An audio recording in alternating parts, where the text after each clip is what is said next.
Olá, terceiro ano, como que vocês estão? Espero que todos estejam bem.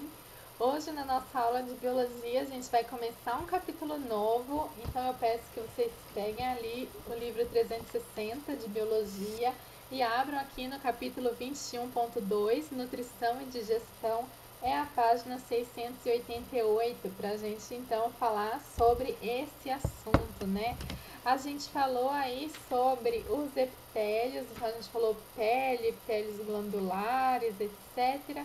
E agora a gente está pronto para falar sobre o nosso primeiro sistema. E para isso, antes da gente falar, né, do sistema digestório em si, a gente vai ter que entender um pouquinho sobre a nutrição e a digestão, né? No primeiro ano, a gente aprendeu sobre fotossíntese, a produção do próprio alimento, né, pelos seres fotossintetizantes e também pelos seres quimiosintetizantes, então pelos seres autótrofos, né?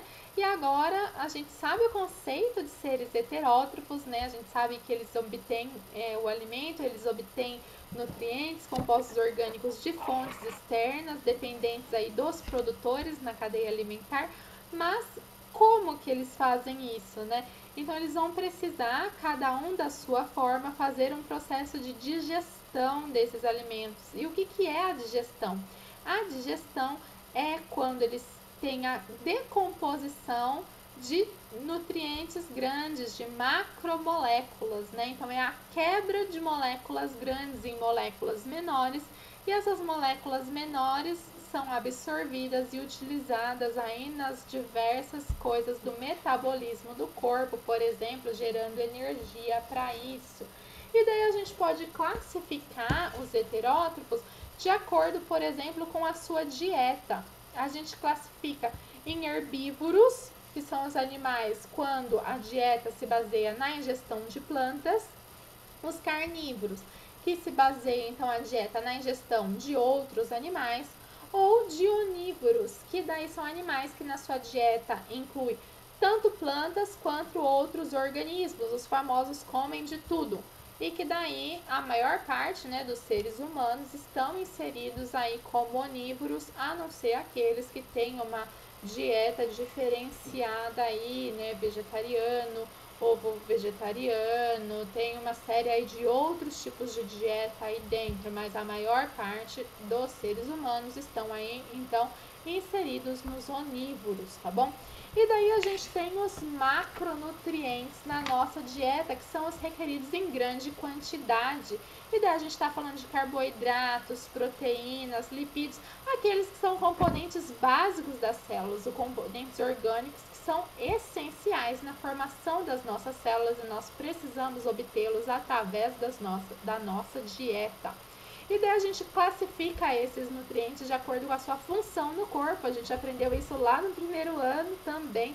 A gente classifica em macronutrientes energéticos, quando eles são fonte de energia, macronutrientes construtores, quando eles são constituintes estruturais, né, das células, e também reguladores, quando eles são essenciais para a regulação do nosso metabolismo, funcionamento do nosso metabolismo. E para isso é essencial que a gente tenha uma dieta balanceada, independente da sua opção quanto ao tipo de dieta, né? Se você vai ter alguma restrição alimentar, seja ela uma restrição por saúde ou uma restrição por opção, é imprescindível que você tenha então opções que abranjam todos os macronutrientes. Então, é imprescindível que você tenha um acompanhamento nutricional para saber que você está tendo então uma dieta equilibrada. E para isso, a gente tem aqui na página 689 um esquema aqui, né, de um cardápio saudável, composto então de vegetais, grãos integrais, proteína saudável e frutas. Lembrando que quando falamos de proteínas saudáveis, nós não estamos falando apenas de carnes, ok? Nós estamos falando, né? Por exemplo, aqui ele traz, né? Obviamente as carnes, né? Peixe, aves, carnes, mas também, por exemplo, feijão, nozes, e daí a gente tem uma necessidade de uma restrição na quantidade de queijos e carnes vermelhas, frios, bacon, por conta das gorduras, dos sais e de todo o que vem junto com os embutidos, né? Então a gente tem sempre que ver dentro do que a gente está comendo se as opções que nós estamos fazendo também são saudáveis. Então, se eu estou escolhendo a proteína, a quantidade está ok, mas dentro da minha quantidade, a opção que eu faço é saudável, né?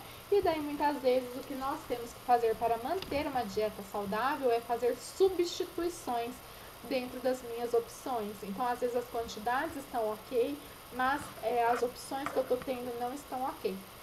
Lembrando, gente, que o objetivo da alimentação é a obtenção de energia.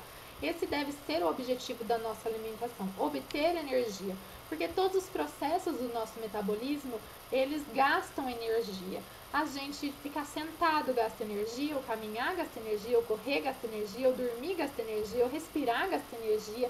Então, todos os processos que ocorrem no meu corpo gastam energia. Alguns gastam mais energia, outros gastam menos energia. Digitar gasta energia, né? Então, tudo que nós fazemos gasta energia. E essa energia é medida na forma de calorias, que é a quantidade de energia necessária para elevar em 1 grau Celsius a temperatura de 1 grama de água. Foi assim que se mediu, né, a quantidade de energia, e é por isso que quando a gente se alimenta, na maior parte dos alimentos industrializados, vem lá quantas quilocalorias tem, né?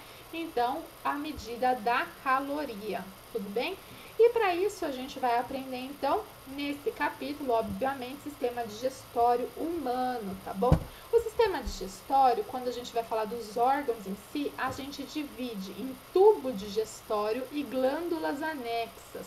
Tubo digestório é o tubo onde o alimento passa por dentro, e as glândulas anexas, elas vão secretar substâncias que vão auxiliar na digestão deste alimento, tá?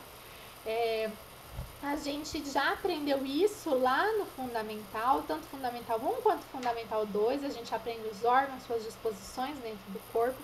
A gente precisa dar uma relembrada, não é o foco dessa aula, não é o foco do ensino médio, a gente ficar falando órgão, localização, nome de órgão. A gente está focado aqui no seu funcionamento. Então, a gente precisa realmente relembrar, ok, lembrou, e agora a gente parte para o funcionamento, ok? Então, na página 692, a gente tem aqui o esquema, tá bom? Relembrando, então, que a gente começa a entrada, né, pela boca.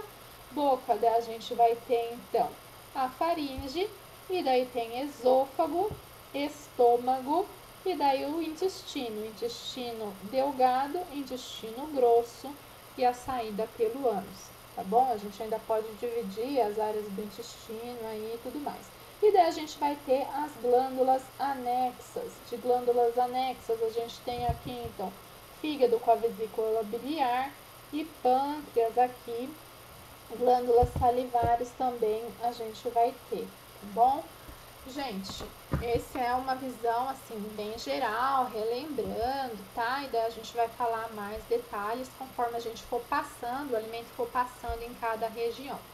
E a gente vai dividir a digestão em dois tipos de digestão básicas, tá bom? A gente divide em digestão mecânica e em digestão química. Na digestão mecânica é a quebra mecânica dos alimentos. Você está quebrando mecanicamente os alimentos em partículas menores. Na digestão química, está tendo a participação de enzimas nessa quebra em partículas ainda menores para elas conseguirem ser absorvidas no final dessa digestão, ok? Mas a gente tem que lembrar que não é hora acontece uma digestão, hora acontece outra. Se está acontecendo a digestão mecânica, não está acontecendo a digestão química. As duas acontecem ao mesmo tempo. Então, a gente separa pelo princípio, tá? Então, essa quebra é química ou essa quebra é mecânica? E daí a gente vai separando. Mas, quando acontece dentro do corpo, está acontecendo tudo ao mesmo tempo. Para que o alimento passe pelo seu tubo digestório do início ao fim, após a deglutição, nós temos, né, do esôfago em diante, movimentos peristálticos, que é esse movimento do músculo apertando e soltando, que daí vai empurrando o alimento para ir adiante, no seu sistema digestório. Isso quem faz é musculatura lisa, então é um movimento involuntário, tá bom? E daí a gente vai aprender então nas nossas próximas aulas como que é a digestão química e como é a digestão mecânica. Ambas começam na boca, tá bom? Então a gente tem aí às vezes a digestão mecânica é na boca e a química é no estômago. Não, gente, as duas começam na boca, tá bom? Mas a gente vai conversar sobre isso na próxima aula. Tchau, tchau, até mais!